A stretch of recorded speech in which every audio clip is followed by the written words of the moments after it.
Hello, everyone, and welcome to this month's episode of the Alliance of Independent Authors Beginner Self-Publishing Advice and Inspirations podcast. Very proud of myself for getting the long name correct this month. Today, you will be spoken to by me, Dan Parsons, the marketing manager for ALLi, and with me is... Hello, it's Melissa Addey. I am ALLi's campaigns manager, and I am so grateful that I never have to do the long intro name. I just leave that to you, Dan. I'm getting better. Today we will be talking about a topic that is quite prominent for lots of authors, regardless of the stage they're at in the journey, but particularly for new authors. They have a lot of issues when it comes to garnering reviews, particularly on a debut launch for a book. So the issue we've got is that, and I think lots of authors agree with this, you kind of need lots of positive, high-quality reviews to get sales so that you can persuade readers to buy your book. But then you also need lots of sales to get the reviews. I couldn't remember which one I started with then, but that's, you know where I'm going with it. It's a really bad catch-22 that you get stuck in, and it drives all authors insane, because I think readers don't realize how much authors want the reviews, but you really need them. So I think a little while back, Written Word Media did a really cool survey, and the 3 things that most influenced a reader when choosing what to buy was the cover, which you have some control over, the blurb, which you have total control over, and reviews. And it's like you don't really have control over those, but there are many things you can do, and we're going to go through them. Yeah, so we will go through some actionable strategies today that you can use to get all manner of different types of reviews, because there are many different types.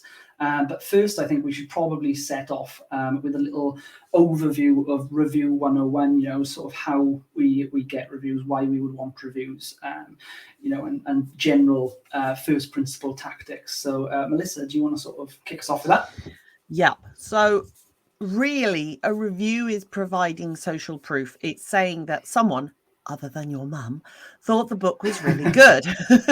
We want our mum to say it, obviously, but it's to show that lots of people thought it was really good. So there's a few things that you want. You want to have nice high reviews. On the other hand, I do have to say this, a lot of new authors get mortally hurt if every review isn't a full 5 stars, which is a little unreasonable when you think of all the books in the world. Are you really saying that yours demands the full 5 stars? Also, it's not realistic. If I look at a page and all of it is 5 stars, it kind of makes me go, really? Yeah, it seems nobody contrived. can like it. It looks a little too contrived. So don't panic if it's not all 5 stars, but you do want, obviously, a nice high average, as it were, for your stars. That's good. You also want lots, because the more reviews there are, not just the quality. It's no good having 3 5-star reviews. You'd rather have 30, 50, 100 that are 4 point something, really, because that will look more realistic and be a good number that makes people go, wow, a lot of people have read that and like it. So that's important. I think what puts off a lot of readers is they're afraid that they have to write some sort of essay, which I have a couple of people who write essay length reviews for me, and I'm so grateful to them because they're just so kind to take that amount of time and trouble and effort into it. So I really, really appreciate them. But I never want people to think that that's how they have to write a review. You can literally just go, I liked the book. It was a good read. That's it. You don't have to say anything else, really. Yeah, and even on a smaller sort of scale, recently, certain retailers have enabled ratings. So, some readers may not leave a review. They leave a rating. Yes, and that's equally fine, because some readers who go to buy a book, they don't necessarily take a deep dive into all the reviews and read all the sort of in-depth information of what other people thought. They just see the average of what all the reviews and ratings are, and that is what they use to sort of build their opinion and then go straight to the buy button. Absolutely. And it doesn't have to be that in-depth. No, and that is completely fine. Rating is great. Brief review, great. For the ones that write the fabulous long essays, we are eternally grateful. The second thing that tends to happen a little bit is that new authors assume that their friends and family will A, buy the book in vast quantities, and B, glowingly review it. Yeah. And then they're very hurt when this doesn't happen. I have to tell you, mostly it doesn't happen. And they're very hurt by it. And the best thing I can tell you is that it's probably better they don't, because A, if Amazon see that your friends and family wrote the review, they don't like that. They may take it down. Yeah. And B, it may mess up the algorithm of any of the platforms that you're using, because, you know, my husband doesn't read historical fiction. He reads train spotter books. So his algorithm will totally mess up my book sales if the very first reviews and sales that my book gets comes from him and other people like him. Then those algorithms are going to go, oh, brilliant. Show the book to lots of train spotting people who will look at it and go, nah, I don't like the look of that. So actually, your friends and family may not be the best place for you to go to. Yeah, so, and also you can't necessarily rely on them doing it twice, because as someone who started this a few years ago, people that you know are very, very supportive on book one, and they, you know, some people will actually leave reviews, but then when you get to book two, they're not quite as excited because the novelty is gone. Yeah, I know. So you can't rely on that as a long-term strategy either, because it's quite a lot to ask to get someone to read a 300 or 400-page book. When it may not be the genre that they enjoy. It's quite a lot to ask for. Yeah. I think we should probably talk about a few different types of reviews that we can get. Yes. So as far as the industry is concerned, there are 5 major types of reviews. The first being the mass media review. So these are the, you know, New York Times, you know, a journalist has reviewed you for the newspaper, or maybe you'd be Richard and Judy Book Club or Oprah Book Club or anything like that. So of those big recognizable names, they're mass media reviews. Then there are trade publications, and these are sort of used to sell your book to things like librarians. And so this would be like Kirkus reviews or Publishers Weekly and those sorts of ones. Then there are your influencery type reviews. So bloggers, vloggers, bookstagrammers, those types of people who will promote your book on their platform. And they use their review as a piece of content for their own channel. Yep. Then there are what I will call here the review team, because there's a few different names for it. There's Street Team, Arc Team, Review Team. They've all got different names, but they essentially make the same thing. It's a list of readers that you have email addresses to, and then you can send out to them when you need a review in the future. We'll go into that a little bit more in depth later on. And then finally, there's online customers, which are people who buy your book and then leave a review organically after reading it. So there's those 5 different types, and they've all got different uses, and you know, they target different people. So ideally, if you're a big author, you'd probably try and get a mixture of all of them, because you have a mass appeal. But yeah, depending on your strategy as an indie author, you may want to really focus your efforts into getting one type of review over another one, because you know, not all reviews are created equally for every genre. Yep. And whilst we love the regular online customer reviews, they just take a long time to kick in, and they take a while to build up. So there are some things that you need to do to start that ball rolling a little bit, whilst the regular people who are buying it, reading it, and they might get around to reviewing it, they're going to take a little bit longer. Yeah. I know me personally, I will buy a book and sometimes 2 years later, it's still on my to be read list, because I'm not as quick a reader as I'd like my readers to be. I know. And actually the people who read a lot have huge to be read piles. They just do. Yeah. So it does take them a while to get through. And also the statistics suggest, this is really depressing, but it's better that you know it than you don't, is that you get 1 review for every 1,000 free downloads, or 1 in 100 if they bought it themselves, if it was a paid sale. So you can see that those numbers are really small. That is normal. So when you get depressed about it, you have to know that is a normal range to be having. Yeah. So the positive story in all of this is that when it comes to review teams, the stats are quite a bit better. So if somebody has already signed up to a mailing list for future books, or possibly for this book, if you deploy some of the strategies we'll talk about in a bit, then there is a chance that you could have a list of readers on a email list that 1 in 5 may go on to leave a review because they've pre-agreed that they would be getting a free copy of your book in exchange for an honest review down the road. So yeah, that's a much better thing. Now, I do think that it's great to know all of this information in advance, and then to come up with big strategies and have a launch plan and all the rest of it, which we do endorse on this podcast. However, I'm aware that some people may have just released a book and they don't have any reviews and they're wondering why they haven't come in. And we do have, I think, some little tips for you for if you're in that place where maybe your book's been out for 2 or 3 weeks, there are no reviews coming in, you didn't really know the process beforehand.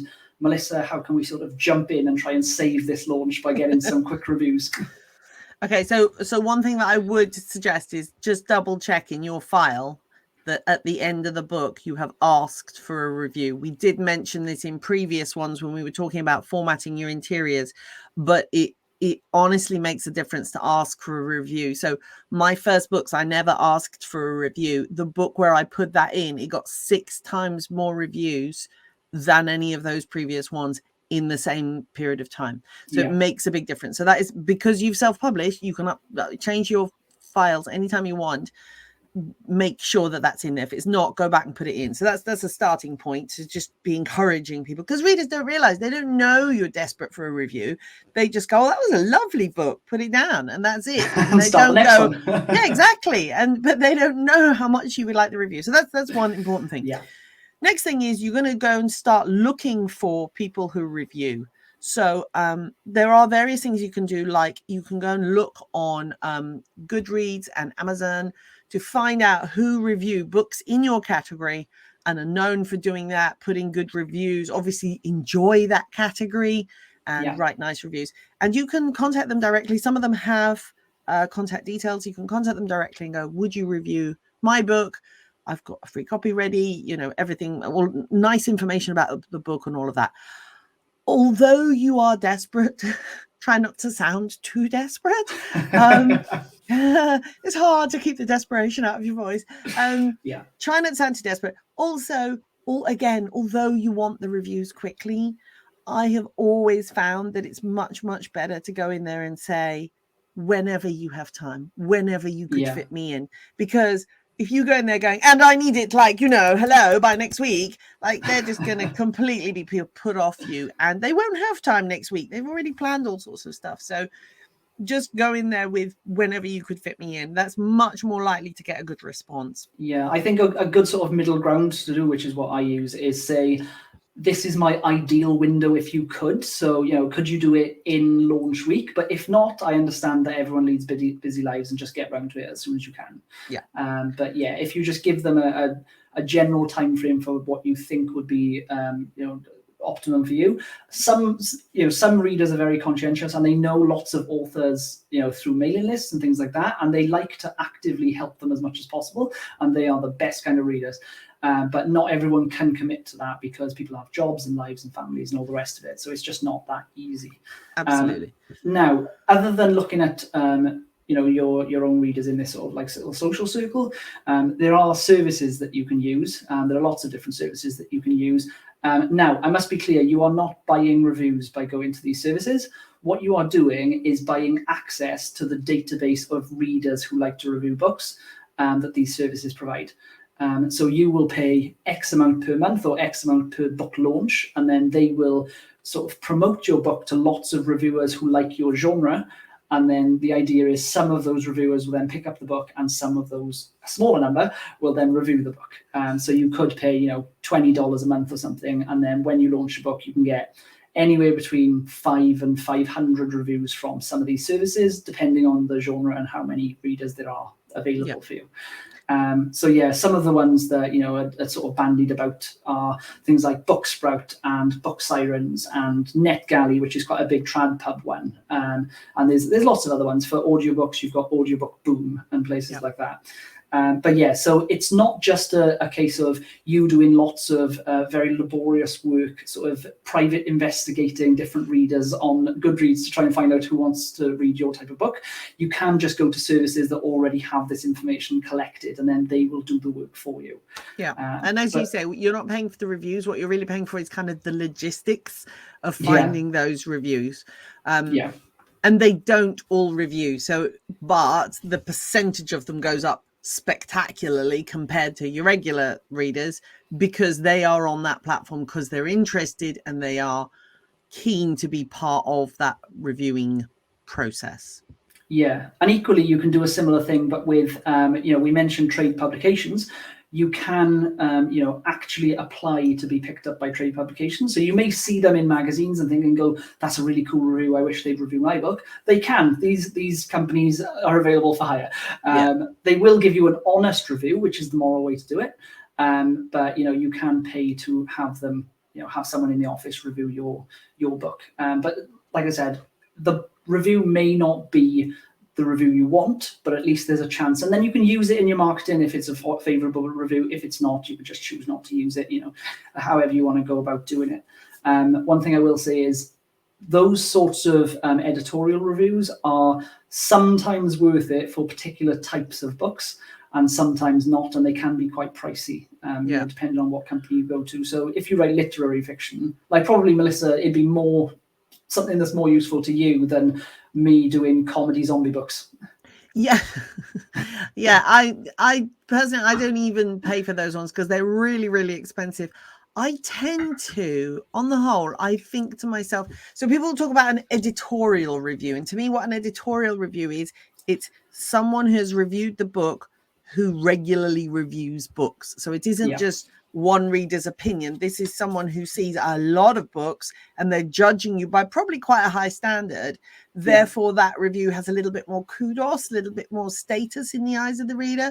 So, but often I don't know who the reviewer was, but I can tell that it was an editorial review because it'll say, it'll say Book Angel or Book Heaven, or it'll say, something that's related to that particular genre. So with mine, it would be the Historical Novel Society. You don't need to have ever heard of them, but you can tell by the name that this is an organization or a professional reviewer. It is not a one-off reader, in which case it would go Jane Smith or, Amazon reviewer or something. That would be a much plainer thing.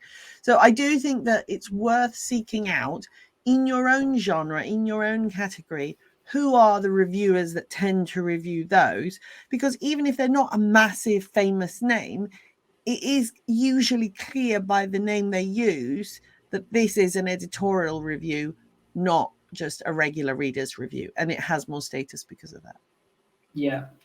But you'll have to make up your own decision based on the genre that you work in, and maybe look at some successful comparable titles to yours just to see what they are doing, because if they're not using it and they're very successful, then the chances are you don't need them. Now all of the things that we've mentioned so far, all of these tactics and strategies, they tend to be one-off sort of shots that you can either pay for or do yourself, things like that.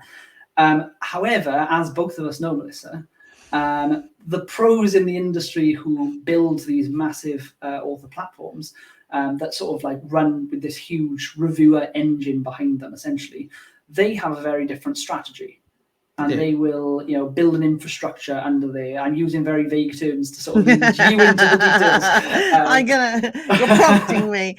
So what they tend to do is have what they call a street team or an ARC team or a review team or whatever. They have a name for it usually.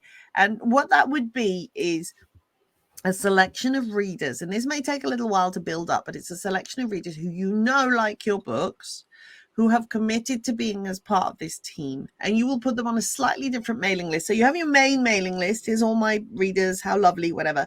And here's another separate mailing list that has this particular group on them. And this group have agreed that they will read your book in advance. So as you're coming into the home straight of publishing the book, they will read that book and prepare themselves to review it on the review day. So and this is an extraordinarily common practice in traditional publishing, which is why when a traditional book gets published, you'll see it come out, and then on the same day, apparently 500 people read it and reviewed it. That's not the case. What happened is 500 copies got sent out in advance. All these people read it, and then they've been told on the 15th, 16th, whatever your launch date is, please review. And they'll get reminded on that day to go and leave a review. They've already read the book. They don't need to go and buy it now and read it. That would be impossible. They're going to just put in the review that they've already got prepared. Yeah. So one thing I will say is with the logistics of the newsletter scenario. So there is your main mailing list, which may, if you're a few years into the author journey, you may have 10,000 people on your mailing list. But then the review team or ARC team, whatever you want to call it, they will be an inner circle of readers. So they may also get all of your main mailing list emails. Yep. But they are just sort of this inner circle who also gets these secret little emails telling them there's a book available to download now in advance, which then, that wouldn't go out to all of your readers. So you tell these people this little download snippet here, they go and buy it in advance and read it. And then when you launch it to the rest of your readers, it's new to them. Yeah. But they haven't agreed to review in advance. So obviously it's a different tiered system. So you have this particular group, you would email them perhaps 2 weeks before, a month before, if you're very kind and very, very organized. And you might go, okay, the book is now sat on BookFunnel, for example. Here's the link. Go collect it. You read it. The launch date's going to be on this date. And then you would remind them again and go, by the way, we've got 1 week to go now till launch. And then you'd remind them on the day and go, it's launch day today. If you could go and put your review, that would be great. So then what you have is a book will launch that's brand new. And all of a sudden, it already has a whole lot of reviews next to it. So it gives it a huge kind of kick forwards, because new people coming into it go, oh gosh, it's already had so many reviews, it must be very, very popular. They don't really think through, how can it possibly have that many reviews on day one? Doesn't matter, it looks good and it gets it off to a really nice kickstart. Yes, the social proof that you need from day one, so that when you do a big push, there's already reviews ready for you. And the good thing about having this system, which all of the pros tend to do, is that you can then scale and access that number of reviewers forever. So if you're using the services that we mentioned earlier, or if you're, individually looking for reviewers on Goodreads or Amazon or, whatever site you're using at the time, that's going to be a one-off thing. Whereas this is, those readers are constantly being added onto your mailing list and then eventually siphoned down into your review team, and that will get bigger and bigger over time. So you may do this the first time and have 10 ARC team members and have 5 reviews in the first week. But then, a few years into the process, there are some authors that have, 800 ARC team members and they get 500 reviews on day one, and it seems impossible, but that's what you can do when it scales. Because the more you have there, the more success they can give you down the road, and then the faster the momentum picks up, so that list keeps getting bigger. So yeah, that's generally how it works. Now, the logistics. Oh, Melissa, go on. And also, with those readers, that those are very committed readers who enjoy those books. The chances of them not liking your new book are pretty low, because they've been through this process with you a number of times now. So you're starting off with the group that like it the most. And what tends to happen with reviews is, if there are 10 reviews, 5 of them are 5-star and 5 of them are 4-star, it'll drop quite low towards the 4-star. But if there's 1,000 reviews, a new low star will not pull it down as much as it would have done at the beginning. So getting those high reviews in at the beginning tends to really support it later on. You can also arrange to have what's called a blog tour. And that's where a person will coordinate for you, because they have contacts amongst all the bloggers. Must stop drinking the gin. They have lots of contacts, so they will send out in advance and prepare for you a blog tour to go on.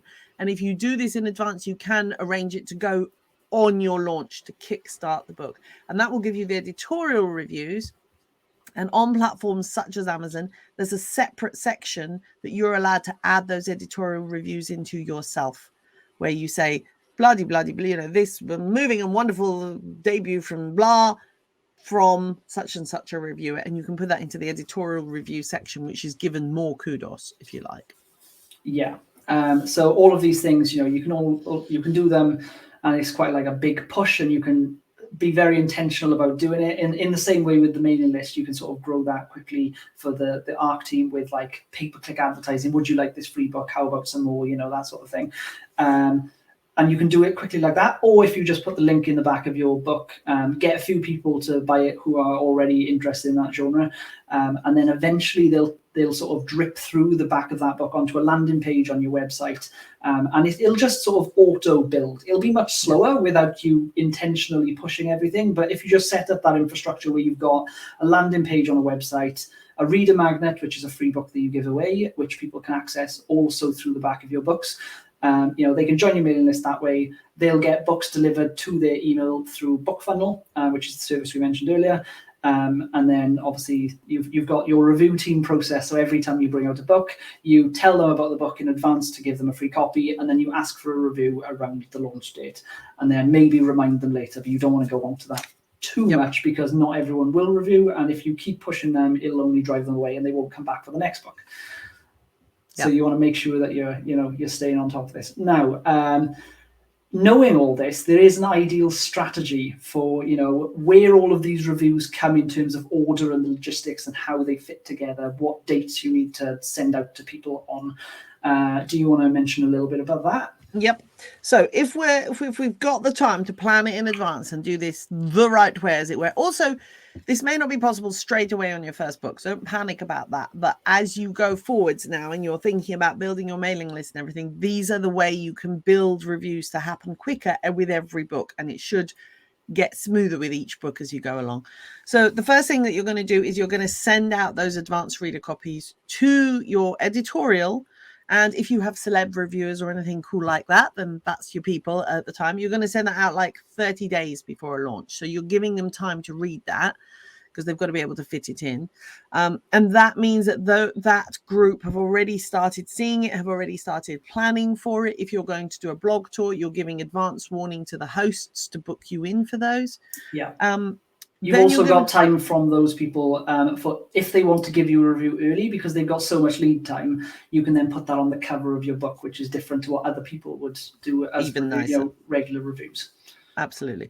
Then you can start sending out to your review team members. So your actual advanced reader team, maybe between the month and 2 weeks, depends how committed they are and how much time they've got.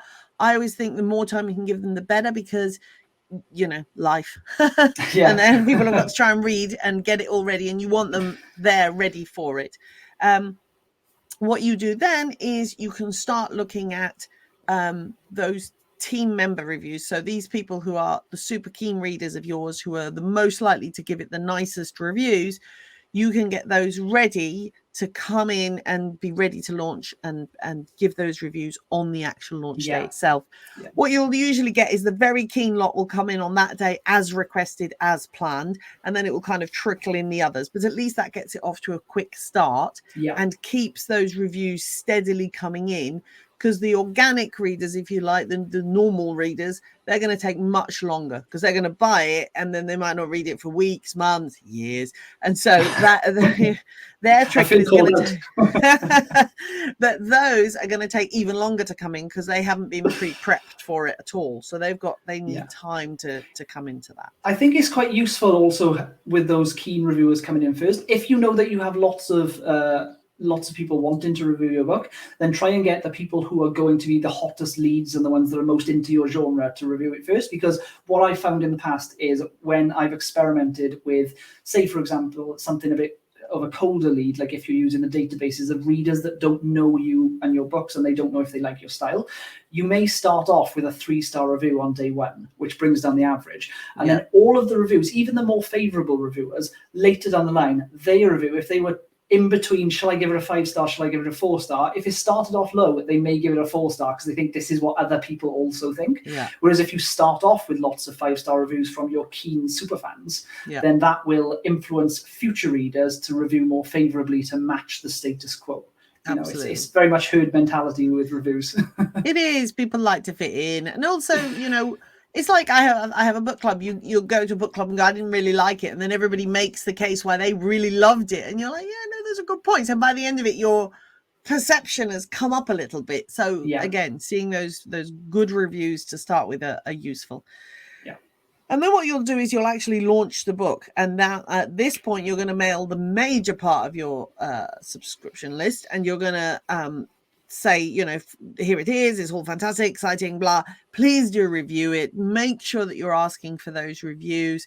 And, you know, depends how often you mail out. I tend to mail out about once a month. But, you know, the next time you mail out, remember to go, oh, the sales are going so great. Thank you for buying it. It was so wonderful. Don't forget to review it. So you're reminding people how much it matters to you. They really, most readers it just doesn't occur to them at that moment when they're putting the book down. So it's really important to keep reminding them. And, you know, again, the people who are on your mailing list are also very likely to leave a good review because they're on your mailing list for a reason. They like your books. So again, you would like the reviews from them more than from anybody else. That's what's important for you to get into. And then you can start, if you feel that the reviews are still slower than you'd like, or you'd like more of them or whatever, then you can start going back to the databases that we talked about before. So Booksprout, Book Sirens, NetGalley, we've got Choosy Bookworm, things like that. Going back to them and pushing again on the reviews. What I will say is that every new author panics about the reviews and they wish they had more and they spend a lot of time worrying about it. And I was thinking about it the other day and I was like, I don't really worry about it anymore. I just, you know, I tell people, I know that there's a certain number of keen people that will quickly buy it and read it and review it because they're nice and they're into it. And I don't really worry very much anymore about it. I used to worry a lot about it. And you know, I always read all the reviews. Some people say don't read the reviews and some people read the reviews. I do because I like to know what people say. They're mostly very, very kind and lovely. And I'm very touched by them. Can I ask you a question? Yeah.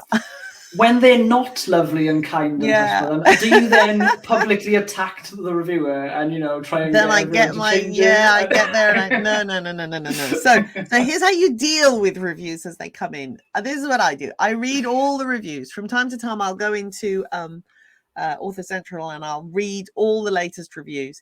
Most of them are lovely. I'm very touched. They're really sweet. I really appreciate people taking the time. That's that group. That's lovely. The ones that are lower, some of them have nothing to do with the book. And then I'm like, okay, that's fine. Yeah, that was, you know, they go, the package arrived with a dent in the side of it. And I'm like, I'm really sorry. There's nothing I can do about that. Some people don't like something that is an integral part of how I write or how the book is. And I just go, well, then it wasn't for you, was it? And you know, that's fine. That's completely fine, because if you don't like that kind of storytelling, then you're never going to like my stuff. So too bad.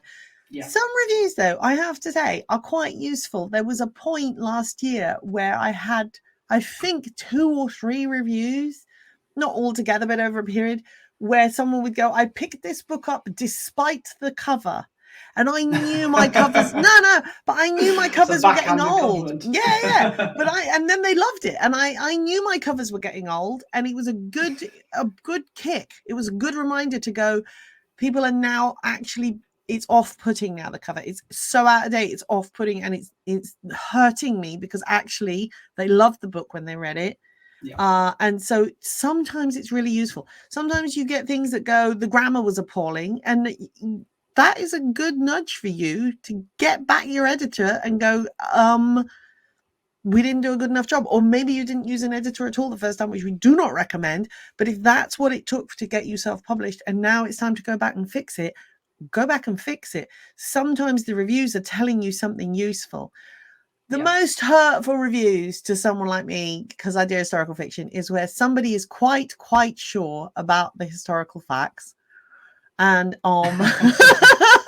and they go, well, I don't know why the author didn't know blah. And you're like, I did know blah, and I went beyond that commonly held assumption, and I checked further, and actually it was X and not Y. But there is, and it's so hurtful, because you're like, actually I was right, and if you were right, I would take my hat off to you, but you're not, and I'm not about to engage with you on this. But it's very hurtful, because you know that other people can judge that review and go, oh, I see, she didn't do her research. Those are the worst. I'm the opposite because I'm usually wrong. So I have changed things. I've installed cavity walls into Victorian houses that don't have them. I've put weapons in buildings in farms that don't have weapons because you're not allowed to legally put them there. And that is why I now write fantasy, because you can make it up and no one says you're wrong. Yes. I remember feeling very free the first time I put a little bit of magical kind of realism in. I was like, oh, I can do what I like because no one can say it's wrong because it's like, But I have to say, there's a writing forum I belong to that all celebrate the first 1-star review to go, you made it, you're a real author. It isn't just your mum patting you on the back. Somebody, complete stranger, read it and didn't like it. Too bad. Like, they're not supposed to like all your books. It's okay. It's okay to do that. That's fine. I think the general... Go on. One time I made a mistake. I put the wrong thing in and reader picked it up. She picked it up because I'd said that this was the color of a palanquin, and then I put you'd use a different color, and she went, you said blah. And I went, you are 100% correct. Have a free book. There you go. And then I went back and I corrected the file. Sometimes they help. Gracious author. Be gracious. Yeah. I think the general principle is when it comes to bad reviews, either overlook them if they're clearly not something that you can use to better your products, your publishing, your experience, your editing, or if you can't overlook them because there's a valid point there, then just learn from them and either fix your backlist of books and make them better, or don't make the same mistake with future books and try to sort of go forward with better stance. Sorry, and don't reply. Don't reply. Don't reply. Unless you can contact them and go, well done you for spotting it, have a free book. Thanks very much. Don't ever go, well, actually, I think you'll find. And don't do that. Just don't. You look bad if you do that. And people who don't know who was right in the first place just see you being stroppy. That's all they're going to see. Don't do it. Now that we've sort of spoken about how to get all these reviews and the perfect strategy for any new author or sort of intermediate level author, there are more advanced strategies, but we're not going to go into the 7-figure author strategies because that's a different world. For now, what you can find is if you get through all of this and you're still struggling to get the reviews, it may just be that you don't have enough readers yet, in which case you need to open the top of your sales funnel and pour a load of readers in. Now, the way you can do that is there are discount promo sites for ebooks, if your ebook is reduced to 99 cents instead of $4.99 or whatever, you can then say it's 99 cents on this day and organize loads of newsletter promo sites to push it and say, everyone go and buy this book, it's 99 cents today. And then by doing that, tons more readers come into your sales funnel, and then some of them will leave reviews because they may buy a book with 5 reviews, whereas they wouldn't normally, but they'll buy it because it's super cheap and it's being promoted.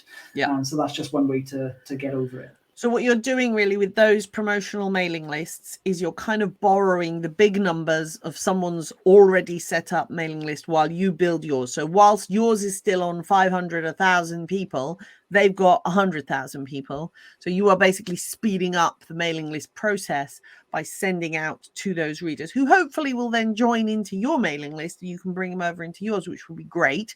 But in the meantime, you're speeding up that process of bringing in new readers. Yeah, and if none of this works, then it may be something to do with your cover or book.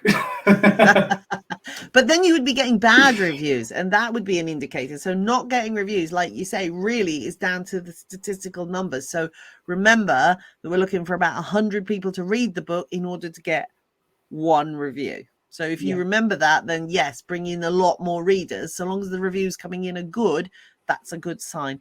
And again, don't panic about it. Write the next book, get on with the next thing, and the reviews will trickle, and it will get easier over time and quicker over time. Yeah. Now, today, I think we have covered pretty much everything that we wanted to talk about. Do we have any further resources that people can check out if they want to sort of go a bit more in depth? We do. So a couple of things we're going to do with the reviews when we have them. We can put them into marketing copy. So in our adverts, we can put them on the book covers. So I just redid all my book covers last year, thanks to reviews, and put what they call puff quotes on the front, which is basically the editorial reviews. just to kind of nudge people along. Don't forget to take editorial reviews and put them onto the platforms and the sections that you're allowed to put them onto. Use them on your website, use them on your banners, on your social media. I saw a fantastic one once, which I think I'm just going to rip off someday, which was basically it was someone's Twitter header, and they just filled the whole thing line by line of text as if it was like a book with review lines. So it was like moving and wonderful, magnificent something, extraordinary research and insights into something. And all you were reading was just review after review after review. And I was like, that is pretty clever. I like the way it looks. So turns out they're not an author. They just put in reviews of themselves. Magnificent human being. Yeah, that kind of thing. That would be good. Yes. Okay. And so further resource recommendations. I'm going to look at my list. Choose the Best Self-Publishing Services by John Doppler. So that's selfpublishingadvice.org/bookshop/choose the best services. If you're an ALLi member, by the way, you get all of these for free. Your first 50 book reviews by the ALLi team. So selfpublishingadvice.org/bookshop/your first 50 book reviews. The point is, once you've got the first 50, then you can see how to get the next 100, and then after that, it just builds on itself, really. And then the ultimate guide to getting book reviews, and that was one of our blog posts. So selfpublishingadvice.org/ultimate guide to getting book reviews. And again, it's a process that you need to set up for yourself, and then just keep repeating it, keep asking, keep the readers being told how important this is to you. I think, as with any process in the author space and any sort of creative thing, consistency is key. So if you do something once, even if you push really hard, you're not going to get that far.